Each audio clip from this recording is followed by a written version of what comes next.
Yo, Cyberspace Dogbrock here. Nandito kayo sa Dogbrock POV. Ito yung personal page and channel ko kung saan nagre-review ako ng mga merchandise.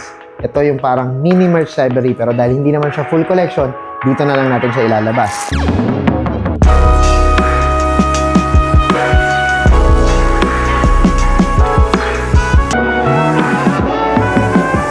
May pinadala sa atin yung mga tropa natin mula sa Peso Ballin at may sulat sila. Basahin natin. To Kuya Dog. Kuya, maraming salamat po sa pagtanggap ng aking merch mula sa Peso Ballin Clothing. Isa po itong karangalan. Ito po ay konting detalye. First point, Peso Ballin Sweater Limited Edition, Ryzen Hoodie or Ryzen Hoodie. And then next is Peso Ballin Hoodie Limited Edition 50th Year Anniversary. Salamat po. So, di ba? Check out natin. Pinadala siya sa ating dalawang hoodie. Check muna natin tong Peso Ballin Clothing. Available sila sa Facebook, sa Instagram, sa TikTok at sa Shopee. Okay, open na natin. Ganda nung kanila. Merong Chinese or Japanese character, tas peso sign. And ito ang kanilang sweatshirt. Ang ganda. Ang ganda. Japanese nga. So, meron silang win some, lose some, Peso Ballin, thank you. Peso Ballin is a streetwear brand that aims to represent the game that we stand for. Accept the ups and downs, represent the hustle with locally made streetwear. It's not about the brand, it's about making a movement. Win some, lose some. Started 2019, made in the Philippines. Meron silang woven label at ang ganda ng kanilang sweatshirt. Meron silang dito sa hem part, meron sila sa likod. Nasa likod wala sa harap ang kanilang Peso Ballin woven label, branding, plus yung Japanese characters. And ito yung design sa likod, ang ganda. Tapos may embroidery dito sa harap.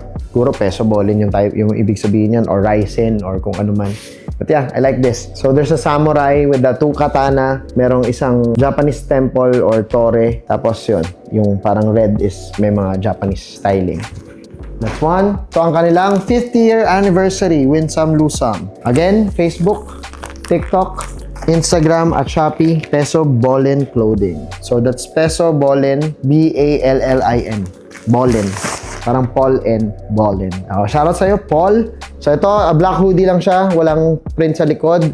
Sa kanyang hood, merong embroidery na Peso Ballin logo. At ang kanilang 5th year anniversary. So, meron siyang Uzi, meron siyang pera na parang orasan, meron siyang hawak na spray paint can, at meron siyang BMX. Speaking of BMX, may BMX ako. So, ayain nyo ako mag-BMX. Bike tayo. Nag-scooter din ako. Yung pinapadyakan. Tsaka meron din akong surf skate. So, kahit ano dyan, pwede natin gawin. Papawis tayo. Let's go. Maraming salamat sa Peso Ballin Clothing. Napakaganda ng tela. Standard naman. Pero ang ganda na itong hoodie niya kasi medyo wool yung loob niya. Ito yung makapal. Ito yung panglamig. Ito yung masarap na suotin kapag nasa abroad ka, nasa airport ka, nasa flight ka. And standard, meron silang woven label and tightening material. Nandito sa likod ang kanilang pati ang kanilang hang tag. So, ang ganda ng tightening material, ang ganda ng quality ng damit. Sigurado ako susot ko to. Check out yung Peso Ballin Clothing. Sobrang solid nila. 5 years na sila in the game. At supportahan natin lahat ng clothing brands na sumusubok at nagtataguyod. Siyempre, malaking bagay yan. Nakakapag-employ sila ng local people. Nakakapag-gawa sila ng local business. Siyempre, nakakapagpaikot sila ng pera sa ekonomiya natin. At magandang supportahan yung mga local clothing brands kasi kagaya ng mga paborito yung brands at foreign brands, quality rin naman yung gawa nila.